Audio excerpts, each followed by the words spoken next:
And it is our culture to be always in the good books of our seniors. Before starting, I seek the blessings of our senior most surgeon, Professor Mohan Manikavasanam sir. I was doing my house surgery with Ilayalvar sir. Oh, You must be knowing sir. And before going into that topic, uh, premenopausal, postmenopausal, Bala has discussed, Sar has discussed radialis, more number of young cancer patients, and our seniors also perplexed. Some young patients develop breast cancer aggressively. Some old, they are living long. That's something mysterious. The same question was asked by our Narayana Sami sir, Vikram Hospital. Because now the concept has changed. The breast cancer is heterogeneous disease. For fever, typhoid is different, malaria is different, dengue is different. Like that, in breast cancer, we have at least 3 different subtypes. One is premenopausal, second one perimenopausal, third one postmenopausal. Postmenopausal breast cancer is 60%, perimenopausal 20%, premenopausal 20%. இது எப்படி சிம்பிளாக identify பண்ணுறேன்னா, we always do something called oestrogen receptor, progesterone receptor, human epidermal growth factor receptor. இது திரும்ப பேசிக்கிட்டு இருக்கோம். இது மட்டும் ஞாபகம் வச்சுக்கிட்டே ஆகணும். ER/PR HER2 receptor. இந்த ப்ரீமெனோபாசல் பிரஸ்ட் கேன்சர் யங் 23, 30 அதெல்லாம் all the receptors are negative. ER negative, PR negative, HER2 negative. Human epidermal growth factor receptor is negative. They are very aggressive disease. We call it as triple negative breast cancer. It's biologically entirely different disease. Just within few weeks, நீங்கள் சொன்ன madam probably she must be having triple negative breast cancer. Because நம்ம என்னன்னு stabilise ஆகிறதுக்குள்ள it will spread. Biopsy report 15 நாளுக்கு வரதுக்குள்ள ஒரு lymphoma மாதிரி spread ஆகிடும். வெரி ரேப்பிட்லி growing, கண்ணு முன்னாடி விடும். And it has a tendency to spread to soft tissue. It is extremely sensitive to chemotherapy only to come back in vengeance. It will not respond, we will lose the patient within 1-2 years. Triple negative breast cancer, worst prognosis. So this is one type, 20% premenopausal. Another type, perimenopausal, around 40-50 அந்த ரேஞ்சில் வருது. அதில் hormone receptor நெகட்டிவாக இருக்கும், ER/PR நெகட்டிவாக இருக்கும், but that HER2 receptor இருக்குல்ல, that will be positive. That's also aggressive disease, not as aggressive as this triple negative. So ER/PR negative, HER2 will be positive. கொஞ்சம் வேகமாக இருக்கும். அது அக்யூட்னா இது சப் அக்யூட். வித்தின் 3-4 monthஸில் வரும். The patient have some time.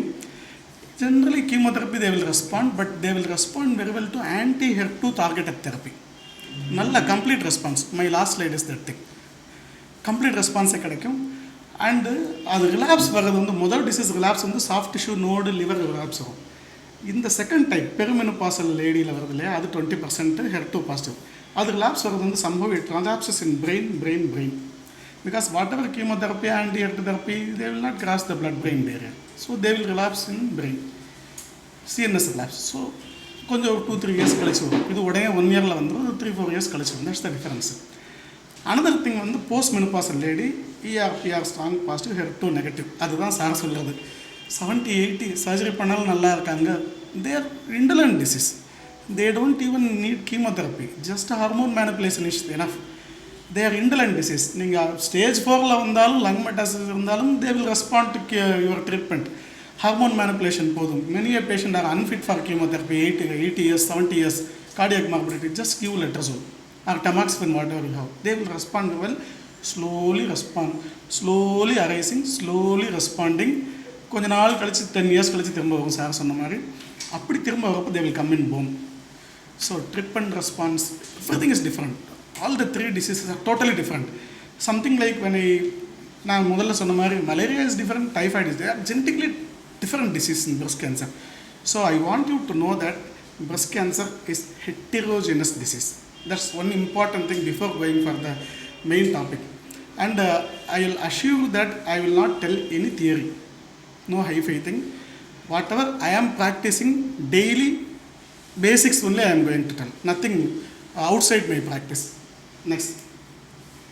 So as already Bala told, this is the most common cancer, stage 3, stage 4 cancer, because of so many things. And proper knowledge update is best necessary for the best outcome. டாக்டர்ஸுக்கு இருக்கணும், பேஷண்ட்ஸுக்கு இருக்கணும். Next, see we have stage 3, stage 4. Stage 4 22%, stage 3 72%, 5 years survival.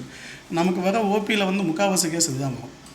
வேறு western data பார்த்தீங்கன்னா, next slide போடும். Western டேட்டாவில் வந்து they are insurance based. அவங்களுக்கு 40 வயசுக்கு மேலே இன்சூரன்ஸில் என்ட்ரி ஆகணும்னாலே மேமோகிராம் பண்ணால் தான் அவங்களுக்கு வந்து இன்சூரன்ஸே அலோவ் பண்ணுவாங்க. So automatically whether they like them or not, they are screened and so they get all the early stages. அவங்க மீட்டிங்கெல்லாம் போனோம்னா 1 சென்டிமீட்டர் டியூமருக்கும் 0.5 சென்டிமீட்டர் டியூமருக்கும் என்ன டிஃபரன்ஸ்னு பேசிக்கிட்டு இருப்பாங்க. நமக்கு அது போர் அடிக்கும். பட் நமக்கு வந்து we have advanced diseases. Next, so sir வந்து சொன்னது வந்து what goes away what has come in அதான் கேட்டார். But what stays here is also important. So with this permission I have added this what stay here's to restructure this. Next, so fundamentals will never change. Previously so what stays here ங்கிறது வந்து fundamentals will never change. இப்போ sir வந்து 50s படிச்சிருந்தாலும் அப்போ உள்ள fundamentals இப்போ உள்ள fundamentals ஒன்றும் டிஃப்ரென்ஸ் கிடையாது. So that is going to stay here. And what has lastனா some ideas has been lost in dustbin of history. அதுவும் I will tell you. And some revolutionary tool, sir சொன்னார், Joe sir சொன்னார், PET CT scan. They are some revolutionary tools. So this is reframing. Next, fundamentals. This is most underestimated. Thorough history. போன வாரம் PG present பண்ணார், வேகமாக present பண்ணார், டவுட்ஃபுல்லாக இருந்தது. Patient exam, ஒரு ப்ரெஸ்ட் கேன்சர் பேஷண்ட் தான். எக்ஸாமின் பண்ணுறப்ப அதர் சைட் ப்ரெஸ்ட் இல்லை பேஷண்ட்டுக்கு, அந்த ஹிஸ்ட்ரி மிஸ் ஆகிடுச்சு. ஏன்னா this patient is having metachronous second breast cancer. So that history is very important. Patient சொல்ல மாட்டாங்க, நமக்கு தெரியும்னு நினச்சிக்கிட்டு இருப்பாங்க. ஹிஸ்ட்ரியில் வந்து you have to take history of கிளாசிக்கலாக நம்ம டீச் பண்ணுறது தான். ப்ரெஸ்ட் லம்ப் எத்தனை மாதமாக இருந்தது, ப்ரெஸ்ட் ஸ்வெல்லிங்னு சொல்லக்கூடாது, ப்ரெஸ்ட் லம்ப்னு சொல்லணும். ஆக்சுவலி நோட எத்தனை நாளாக இருந்தது. ஸோ ஹிஸ்ட்ரியிலே சொல்லுவாங்க. பேக் கேக் ஹிஸ்ட்ரி கேட்கணும், மெட்டாசிஸ் இருக்கா, ஹெட் ஏக் இருக்கா, ஹிஸ்ட்ரியிலே ஓரளவு கெட். ஹிஸ்ட்ரி வந்து நம்ம எம்பிபிஎஸ்சில் தெரியாது. நீங்கள் வந்து போக போக தான் ஹிஸ்ட்ரியோடைய இம்பார்ட்டன்ஸ் தெரியும். 4 இடம் அடிபட்டால் தான் தெரியும். Next, then detailed examination. This is again very very important. Many a time வந்து பயாப்சி பண்ண சைட்டே இருக்காது. ஒரு cancer of unknown primary site தேடி வருவாங்க. கடைசி தரவு அமைக்க பார்த்தா ஸ்கெலின் நோடு ஒன்று இருக்கும். அந்த detailed examination again understated, but it's very very important. That's where people differs, doctors differs. Next, இந்த ஒரு 6 பாயிண்ட் சொல்கிறேன் இல்லையா, இதுதான் fundamental which will never change in your lifetime. This the third thing. It's not just diagnosis, it is accurate diagnosis. Previously surgeons were doing FNAC for breast. Nowadays we don't do FNAC because FNAC only 70% yield. ஒரு 10 பேருக்கு எடுத்தோம்னா 7 பேருக்கு தான் டிஷ்யூவே வரும், 3 பேருக்கு வந்து வராது. So if you do a true cut biopsy or incision biopsy, you are going to get more than 90% yield of tissue. And in FNACல வந்து you are going to get cytology, cells தான் பார்க்க போகிறீங்க. True cut biopsy or incision biopsy பண்ணுறப்ப you are going to get histology. You might have heard ductal carcinoma in situ and invasive carcinoma. அந்த basement membrane breach ஆகி அந்த பக்கம் போனால் தான் இன்வேசிவ் கார்சினோமா. பிரீச் ஆகலைன்னா டக்டல் கார்சினோமா இன் சிட்டு. FNACல cells வச்சு சொல்ல முடியாது. You will miserably fail. எனக்கு வந்திருக்கு, அகைன் அடிப்பட்டு தான் சொல்கிறேன். Breast lump, FNAC, positive for malignancy, MRM பண்ணியாச்சு. Post operative diagnose only DCIS 4 centimetre. Patient வந்து that's the hazard. True cut biopsy பண்ணியிருந்தால் அந்த பிரச்சனை வந்திருக்காது. அண்ட் அனதர் திங் வந்து இந்த முதல்ல சொன்னேன் இல்லையா, ERPR ரிசப்டர்லாம் பார்க்கணும்னு சொல்லிட்டு FNACல பண்ண முடியாது. ட்ரூ கட் பயாப்சி பண்ணினா தான் பண்ண முடியும். பெரிய லம்ப் வருது, நியோஜுவன் ட்ரீட்மெண்ட் கொடுக்கணும். Before pre operative chemotherapy size குறைக்கணும்னா நமக்கு ERPR ரிசப்டார் ஸ்டேட்டஸ் வேணும். HER2 பாசிட்டிவ்னா ப்ரீ ஆப்ரேட்டிவாக அந்த ஆன்டி HER2 தெரப்பி எல்லாம் கொடுக்கணும். So for various reasons never ever do FNAC. Always go for at least true cut biopsy or incision biopsy. இன்னொரு குழப்பம் என்ன வரும்னா, இந்த சிஸ்டோசார்கோமா ஃபிலாய்ட்ஸ்னு வரும் இல்லையா, அதுக்கும் இதுக்கும் வந்து FNACல டிஃப்ரென்ஷியேட்டே பண்ண முடியாது. ஸோ அகைன் இன்னொரு இடத்துல ஸோ இன்றைக்கி பேசுகிற ஒரு 20-30 மினிட்ஸில் வந்து if someone take some point I will be happy அப்படின்னா, don't do FNAC, please do true cut biopsy. If you understand this today's topic is over for me successfully. Next, the 4th point, adequate staging. இது வந்து நான் ஆங்காலஜிஸ்ட்டுக்கு வந்து அதை Impress பண்ணுறதுக்கு தான் சொல்கிறேன். இப்போ சார் வந்து ஒரு ஈவிங் சார்க்கோமா பேஷண்ட் பார்க்க சொன்னாருங்க. அவர் எனக்கு ஈவிங் சார்க்கோமா பேஷண்ட் பார்க்க சொன்னாருன்னா, I know the natural history of Ewing sarcoma. Natural history of Ewing sarcoma disease by doing a bone marrow aspiration, by doing a CT chest for lung, by doing a CT ultrasound liver to look for liver nodules, by doing a skeletal survey to look for any bone metastasis. So asymptomatic disease எங்கேயாவது இருக்கான்னு தேடுறோம் இல்லையா, அதுக்கு பேர் தான் staging workup. அதே மாதிரி தான் பிரெஸ்ட்டுக்கு வந்து we know that liver, lung, bone இந்த 3 இடத்துக்கு தான் போகும், வேறு எங்கேயும் போகாது. ஸோ ஒரு ultrasound liver, CT chest, skeletal survey by digital x-ray or isotope bone scan ஏதாவது ஒன்று பண்ணிடணும், இமேஜிங் பண்ணிடணும். இது கூட வந்து அடிக்குவேட் ஸ்டேஜிங் ஒர்க்கப். ஒரு சின்ன 2 சென்டிமீட்டர் டியூமருக்கு தேவையில்லை, அதில் சில கேட்டகரி இருக்குது.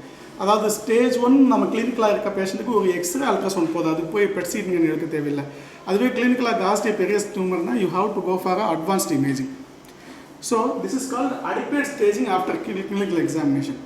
ஒரு சின்ன டியூமருக்கு பெட் சிடி பண்ணக்கூடாது, ஒரு பெரிய டியூமருக்கு எக்ஸ்ரேயோடு நிறுத்தக்கூடாது. That's called adequate staging workup. So this is the third thing. So it is not history, it is thorough history. It is not examination, it is detailed clinical examination. It is not just diagnosis. Positive for malignancy in kurta, it is a useless diagnosis for me. I want an accurate diagnosis. It's not just staging. Depending upon the size of the tumor, it's adequate staging. That's what we want. Next. Optimum treatment. Stage 1 breast cancer ku 3 treatment da. Surgery, radiation, systemic therapy. Stage 1 breast cancer radiation தேவையில்லை. Stage 1 radiation கொடுத்தா அது தப்பு. This is called optimum treatment.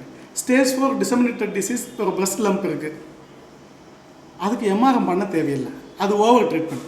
This is called state adapted optimum treatment. So எதுக்காக staging பண்ணுறோம்னா optimum ட்ரீட்மெண்ட்டுக்காக staging பண்ணுறோம்.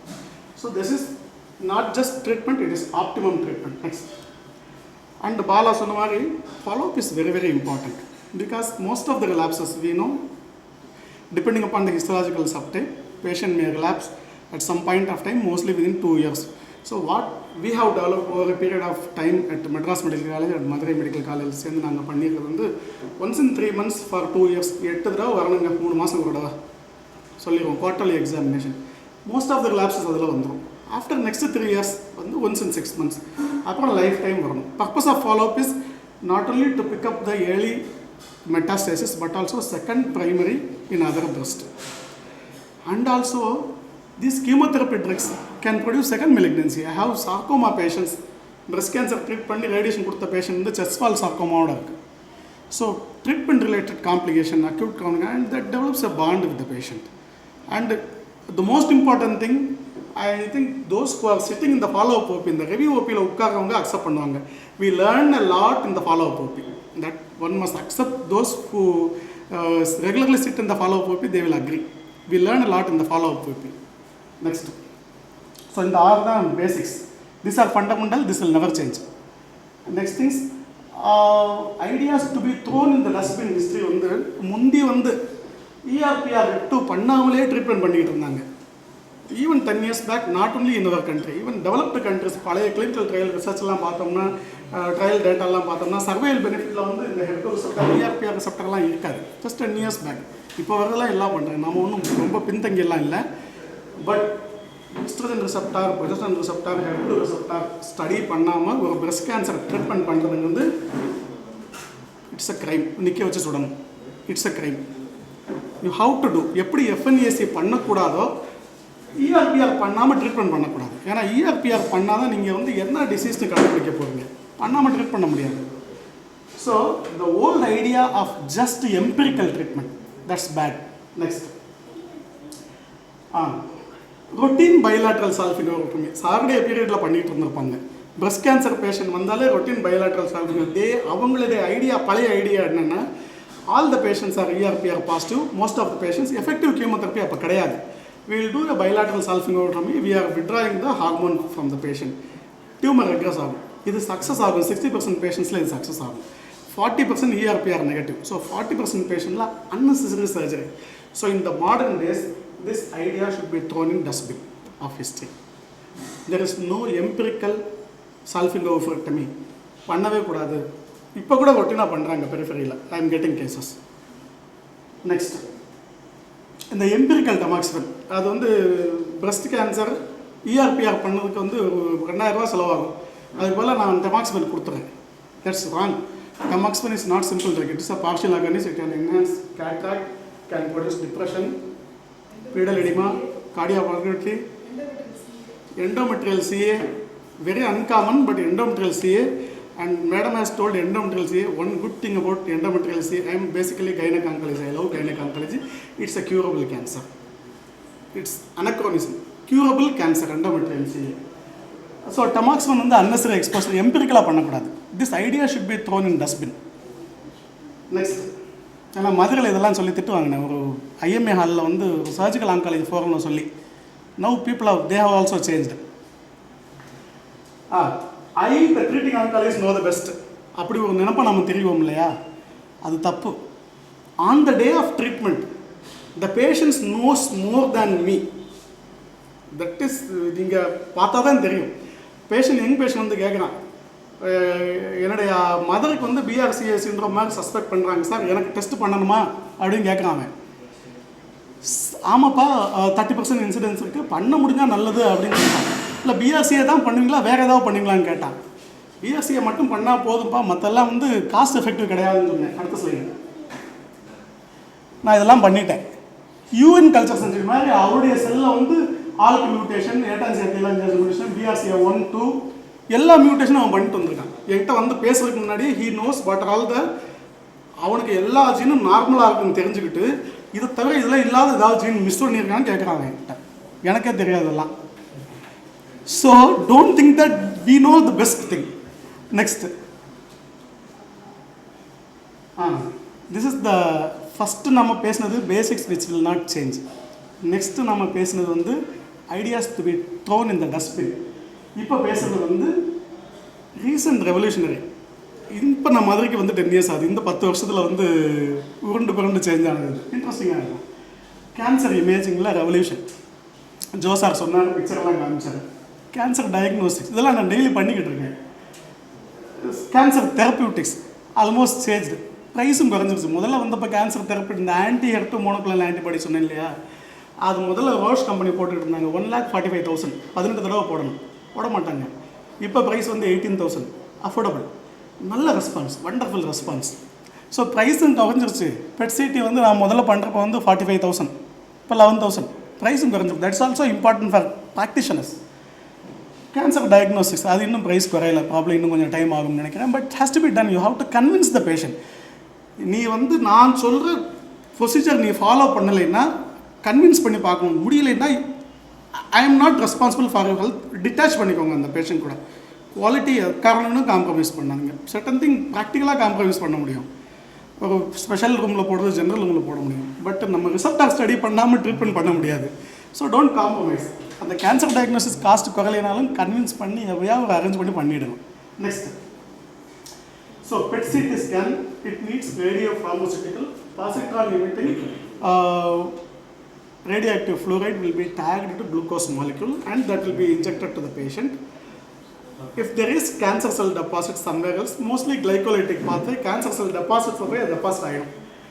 So positron emission tomography தனியாக பண்ணுவாங்க. மிஷின் அந்த கேண்ட்ரிலே சிடி ஸ்கேன் இருக்கும். பெட் ஸ்கேன் வந்து ரெசல்யூஷன் ரொம்ப poor resolution, but highly specific, கரெக்டாக பிக்கப் பண்ணிடும்.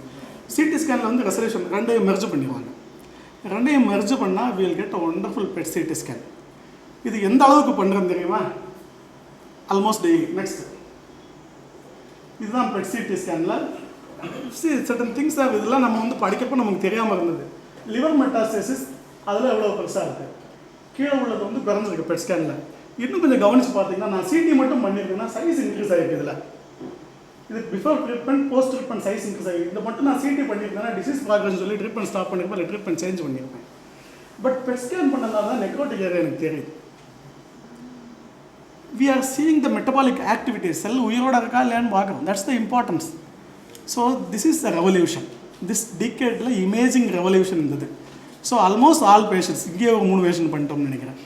நெக்ஸ்ட், இது என்னுடைய ஜிஹெச்ஓபியில் எல்லாம் பெட் ஸ்கேன். எத்தனது 7 நோட்டு.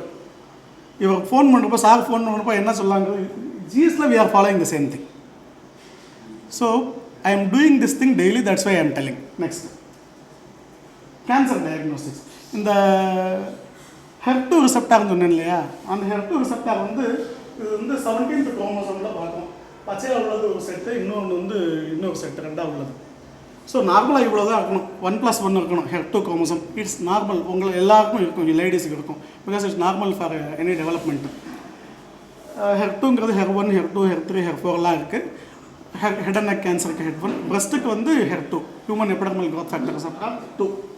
அது எப்படி கண்டுபிடிக்கணும்னா ஃப்ளூரசன் இன்சிட்டு ஹைபிரிடைசேஷன், அதான் இந்த ஃப்ளூரசன் டை போட்டாங்களா அது தெரியுது. ஃப்ளூரசன் சப்போஸ் இந்த HER2 பாசிட்டிவ் பேஷண்ட்டுக்கு எப்படி இருக்குன்னா ஒரு இடம் மட்டும் மல்டிப்ளை ஆகிருக்கும். நெக்ஸ்ட் ஸ்லைட் பாருங்க, தெரியுதா? அந்த ரெண்டு ஃபுல்லாக மல்டிப்ளை ஆகிருக்கு. HER2 over expressing tumour. இந்த HER2 ஓவர் எக்ஸ்பிரஸிங் டியூமர் தான் அந்த பெரிமெனோபாசல் லேடிக்கு ER/PR negative HER2 over expressing tumour. So அவங்களுக்கு கீமோ கொடுத்தா பத்தாது, you have to go for anti HER2 monoclonal antibody கொடுத்தா தான் கேட்கும், இல்லைன்னா கேட்காது. This we are routinely doing. Next, just to name terminologies, anti-HER2 antibody கொடுத்துக்கிட்டு இருக்கோம் ரெகுலராக.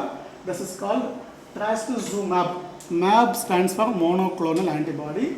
ZU stands for humanized monoclonal antibody. அவ்வளோதான்.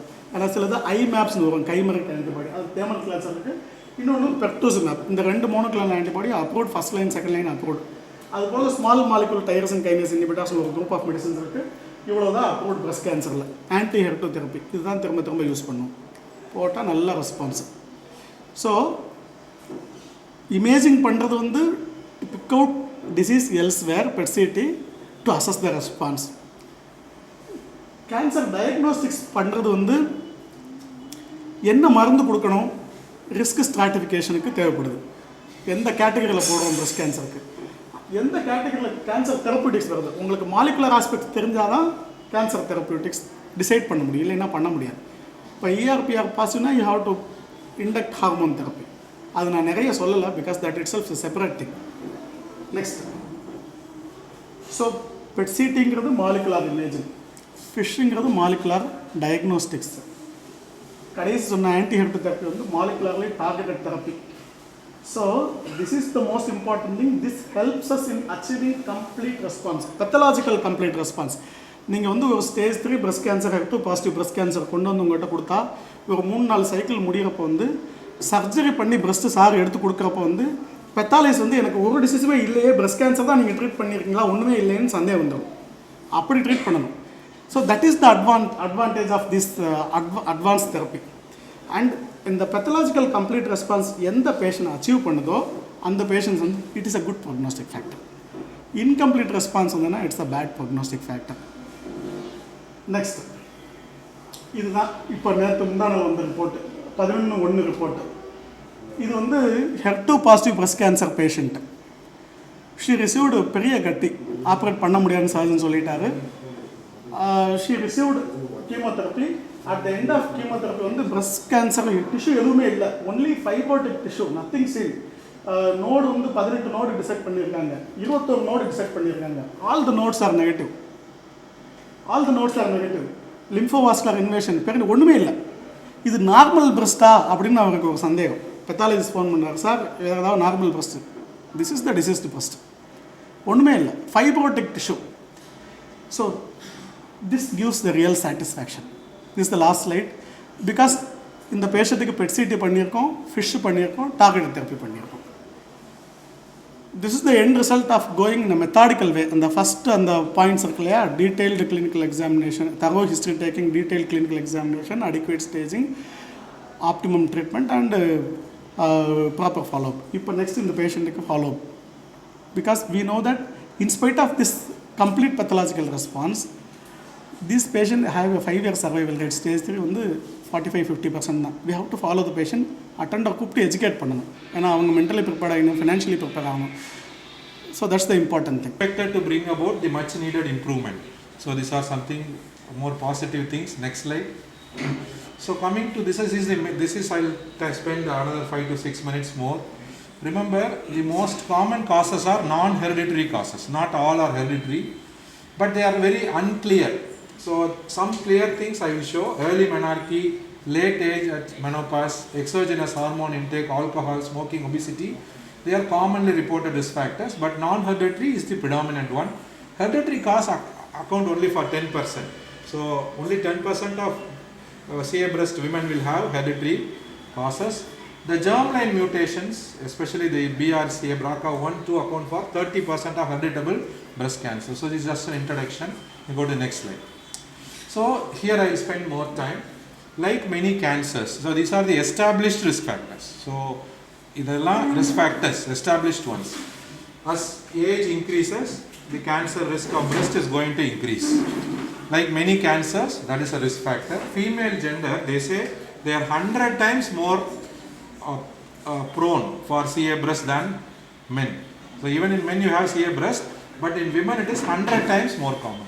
So we should be lucky not to be of white race. If it is white race, so the chances and the risk is the highest in the world. So this is another important risk factor. Coming to weight and body fat, here there is a catch. If you are obese, the chance of CA breast is more when you are a postmenopausal woman.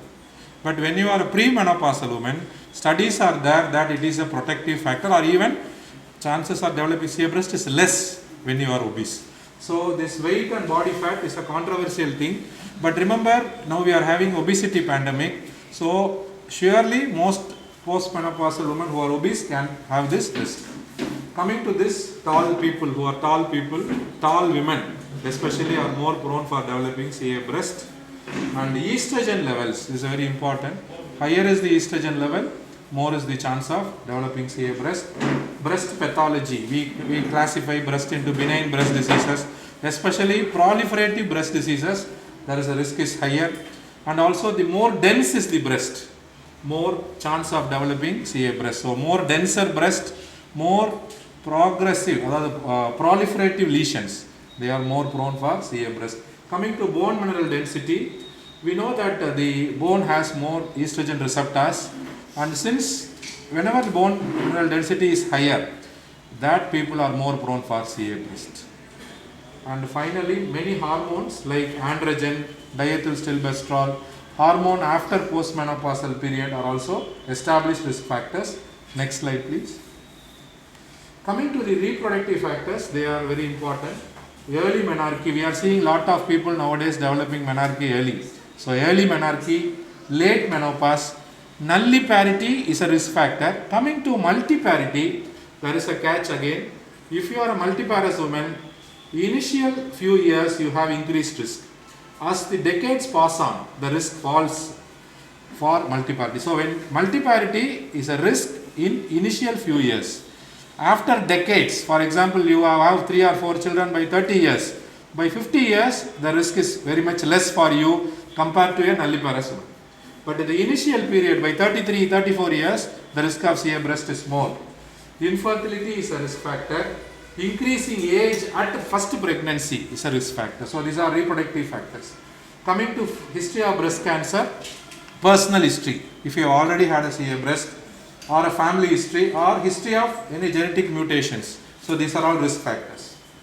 Coming to lifestyle factors, I was very much surprised to see night shift work is a established risk factor for CA breast. So I think many women and girls are working in night shifts because of this IT profession and various professions.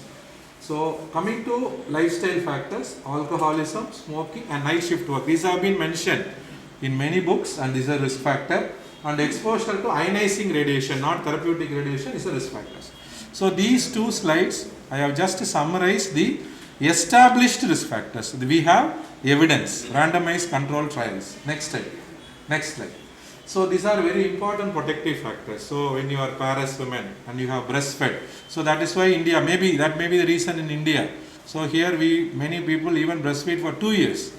So that is important. Physical activity is a protective factor for many things.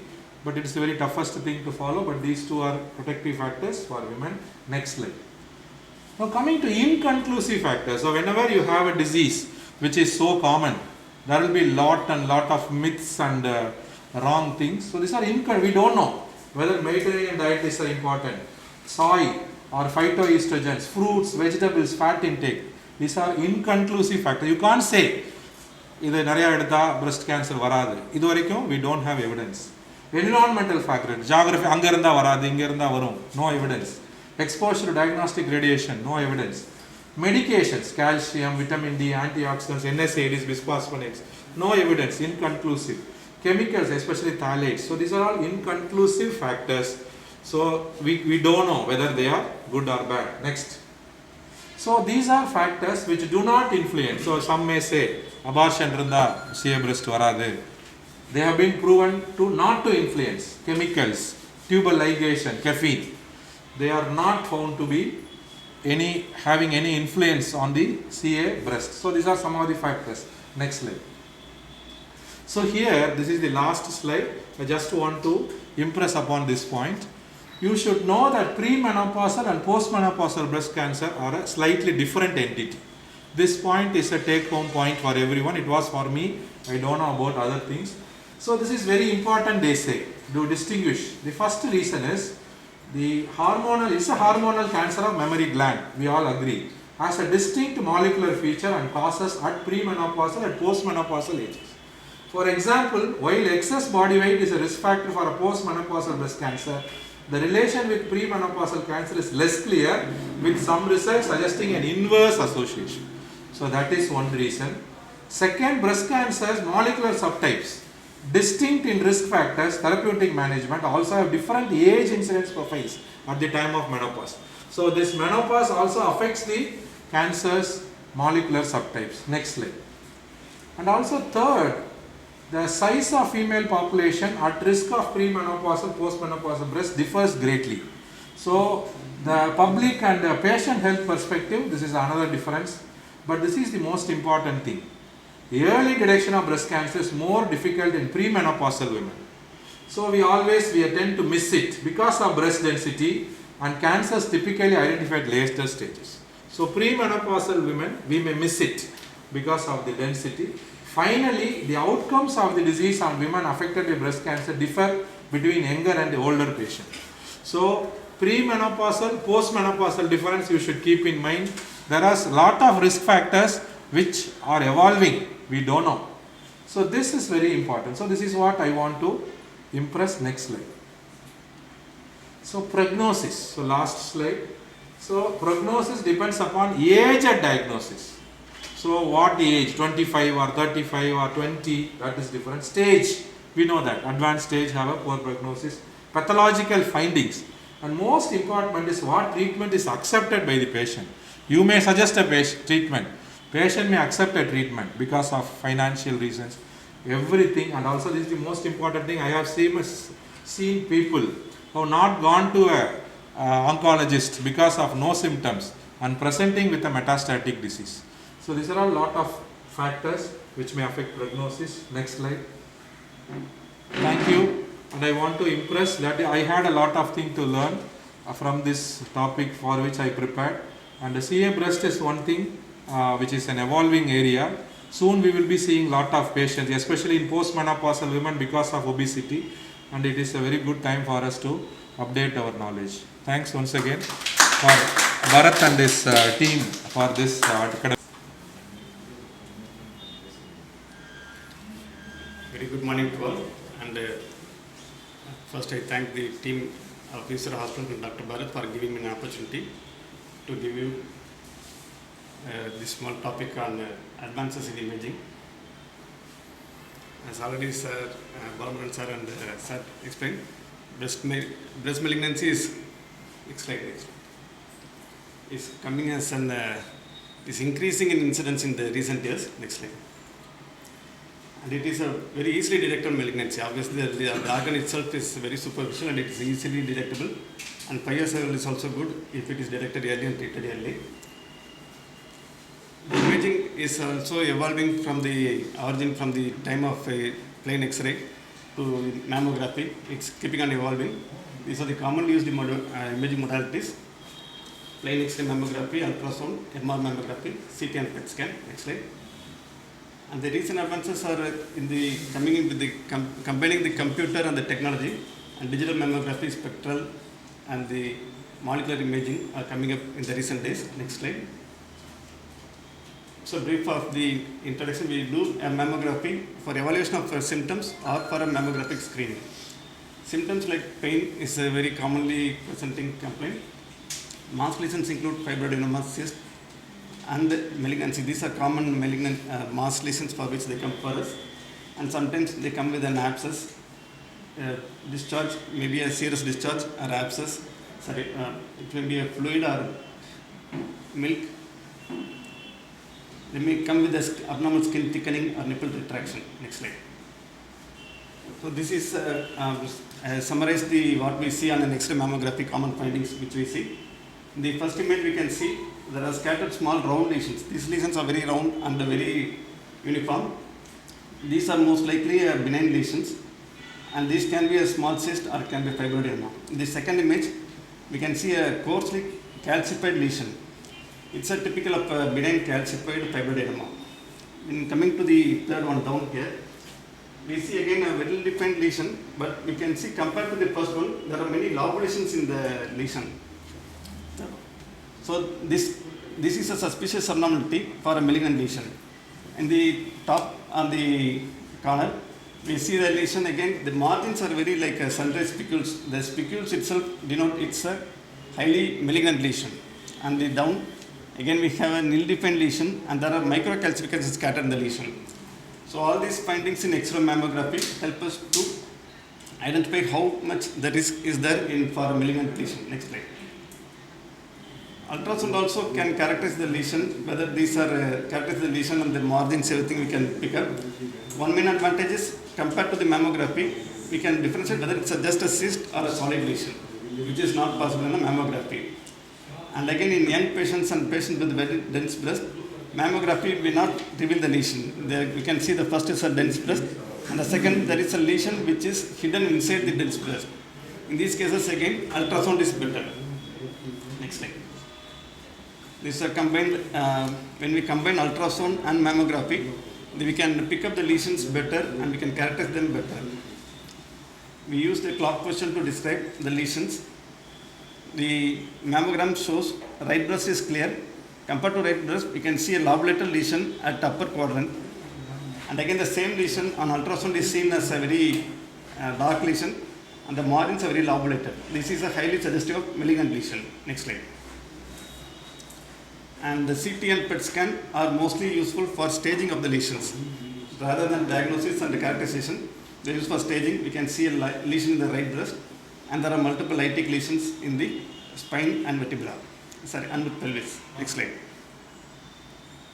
And coming to MR mammography, it is mainly reserved for problem solving tool, and it is also can pick up the lesions at the early stage even when the lesion has not yet grown to a significant size.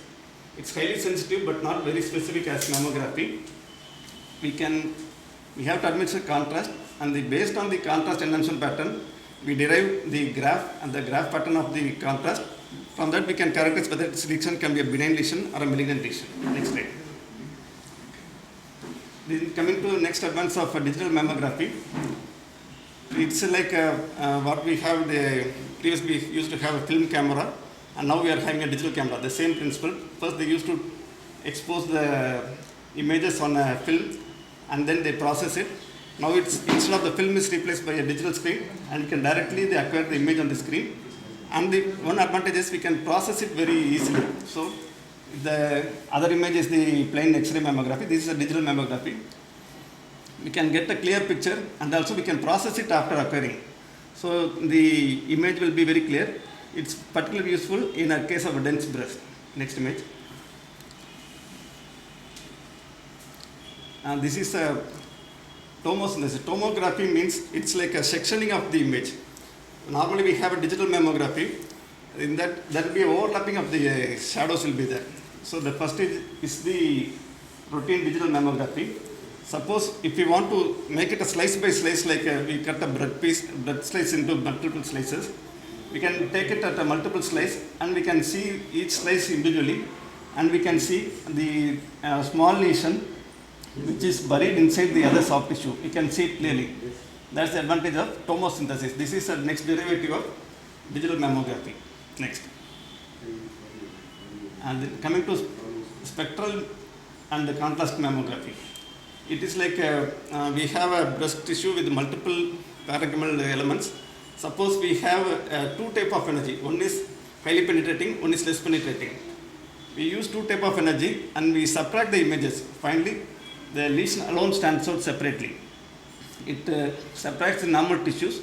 We can see the lesion alone, and when we give contrast to it, like what we give in a CT scan, we can give an iodinated contrast agent and we can see the enhancement pattern also clearly. Next slide. Next comes the latest is the molecular breast imaging. It is like a nuclear scan that we do routinely. Prior to mammogram, we give them a radioactive tracer. It's injected intravenously. The breast malignant cells will have the growth factor receptors. These receptors are targeted to by this technician labeled agents. Once they take up the agent, we have to image them and we have to image under the gamma camera. These are molecule specific. The growth factor specific to the breast cancer are injected, so they can pick up even the smaller tumor. They are highly sensitive in picking up the tumor, and these are useful in cases of younger patients with dense breast. Next image. This is the machine for the molecular imaging.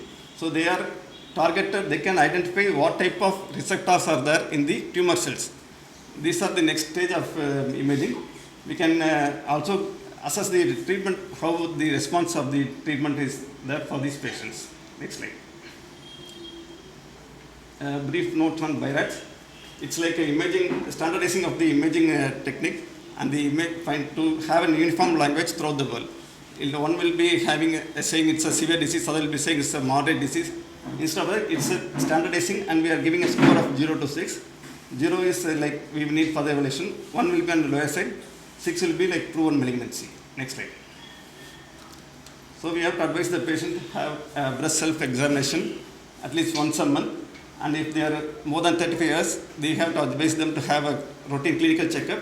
And if there is any unusual symptoms of lump or discharge or skin thickening, we have to advise them to have to thorough examination. Next slide.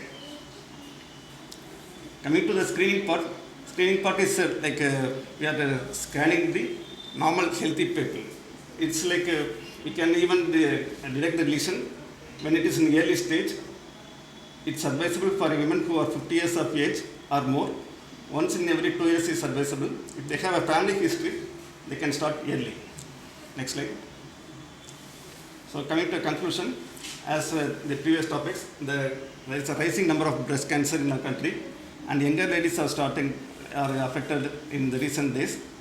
Late presentation decreases the long-term survival, so we have to screen them at the early stage and pick up them early for better detection and survival. Thank you. Next slide.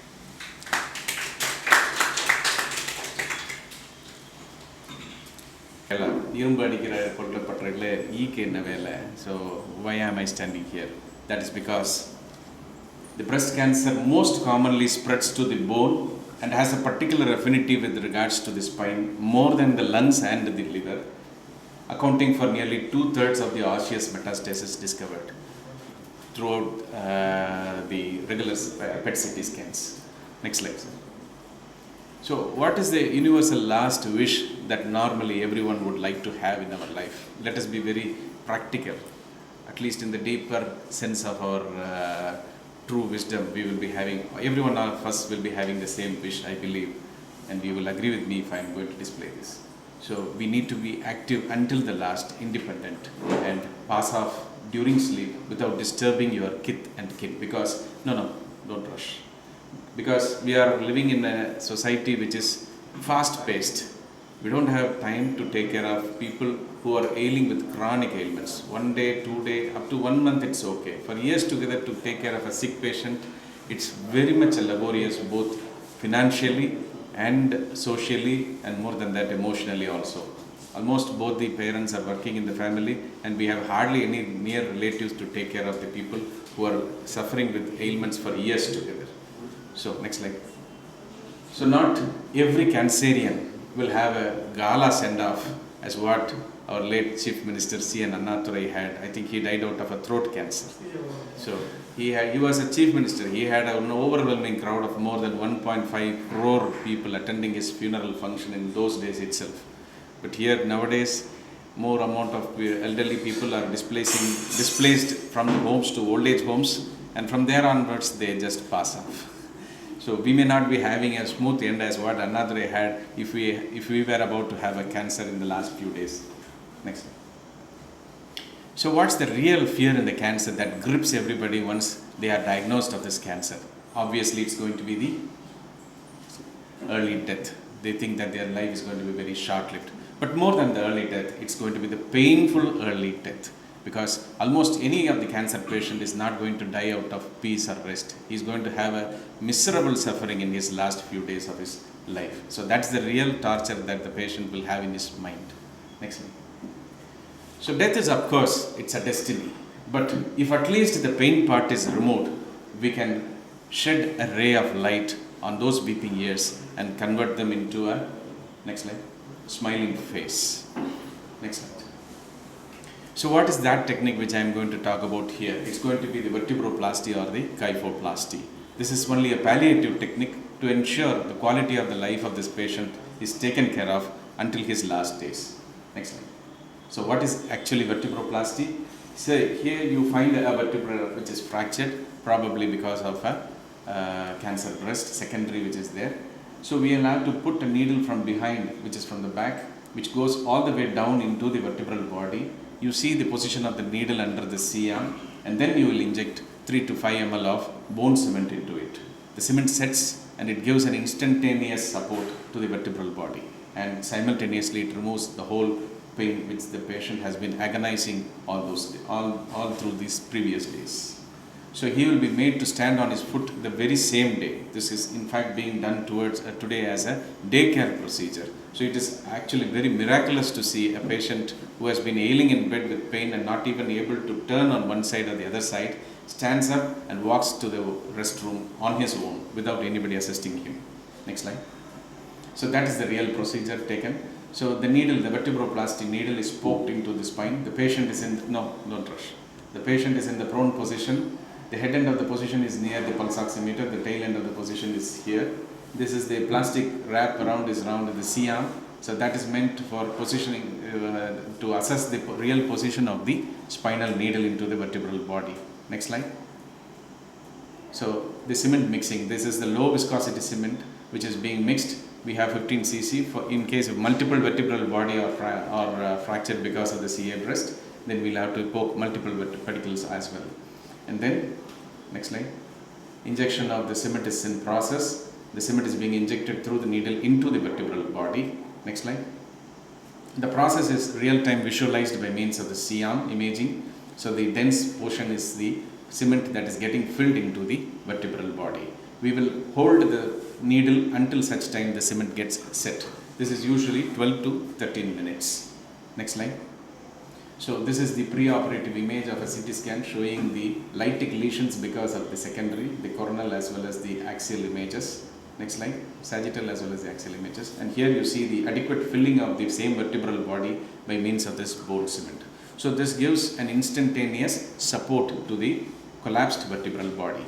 Next slide.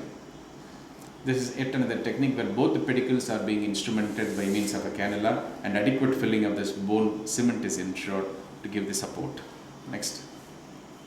So what is then kyphoplasty? In cases where the vertebral body is severely collapsed of more than 75% height, the patient will have a developing gibbous deformity as well.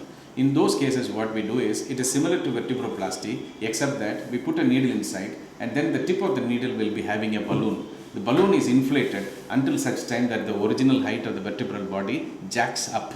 Once the vertebral body height has been achieved, the balloon is then removed and simply the empty cavity is being filled up by means of the bone cement. So the same principle except that a ballooning concept is newly introduced in addition to the vertebroplasty procedure performed previously. Next slide. So that is the real-time thing. So MRI showing the secondary spine. Can you see the amount of wafer thickness of the bone that is seen on the slide B? Then in the E, it is slight increase in the thickness of the vertebral body once the patient is positioned prone, because by just proning yourself, you're stretching your spine and thereby a slight increase of the vertebral body is achieved, but even that is not close to the normal. So what is happening is a balloon is inserted, it is inflated, and then the cavity ensured is filled by means of this bone cement, and final image is the X-ray showing adequate filling of the bone cement. Next slide. So, what is the basic indication? Patients with persistent pain not responding to the common painkillers or even to the bed rest are the ideal patients. Kyphoplasty is preferred to vertebroplasty when the kyphotic angle is more than 20 degrees, that is more collapse of the vertebral body. And the most important aspect is it can be performed even under local anesthesia. In case if the anesthetist have a very low threshold saying that this is not a case fit for anesthesia, he has got already multiple secondaries and I don't want to be a part of the culprit, then we can take it on our own. We have done cases on local anesthesia as well. Next slide. How does this really work? The first thing is it provides an instantaneous structural support. The crumbled bone will get rock solid in just 10 minutes. That is actually the setting time of the cement. And that's the reason for the instant relief of this pain. That's what I saw. Once the procedure is over, you can remove the needle and you can allow the patient to straight away walk back to the room. They don't need even a stretcher or a wheelchair. The second most important advantage is that it can even postpone the spread of the secondaries. This is because it has got an anti-tumoral effect also. This is by the toxic activity of the PMMA. PMMA is the polymethyl methacrylate. That's the bone cement. The vapor that is released during the setting of the cement is highly cytotoxic to the adjacent cells. So thereby it is going to lyse the cancer cells. It is thought to play a significant role in the local control of the disease. And more importantly, when the cement is going to set, it will produce a lot of heat because of the exothermic reaction. And that is easily 5 to 7 degrees more than that of the normal body temperature. That is more than enough to burn off or char your cancer cells, which is around the area of the heat, in the heat zone of the area of the cement setting. So that is the second technique by which it is going to control the local spread of the disease. Next slide. So to conclude, percutaneous vertebroplasty and kyphoplasty are safe, effective and minimally invasive palliative. It is definitely not a curative or a therapeutic technique. It is only a palliative therapy for reducing the pain and improving the function in patients with metastatic spinal tumors, because it imbibes confidence to face the ultimate inevitability. So we have to embrace death with full confidence and smile on our face. Thank you very much.